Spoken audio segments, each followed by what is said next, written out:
Area schools weighing additional armed guards in the wake of high-profile mass shootings in places like Texas and New York. News 12 Connecticut's Sean McCabe has more with local security experts tonight.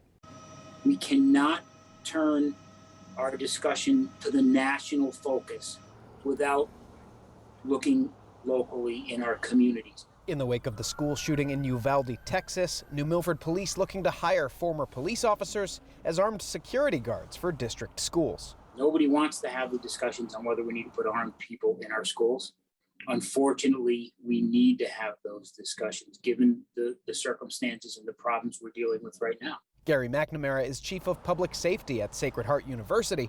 He says an increased security presence is one measure towns and districts can take locally while we wait for federal safety measures. While they look at gun control, while they look at better infrastructure and better funding and mental health, we need to do something right now to make sure that we protect each and every child. He says the appetite for more armed officers in schools will vary from town to town. Communities sometimes or oftentimes will think that we're making our schools more like a prison and taking away that educational atmosphere. I agree that we should have resource officers armed.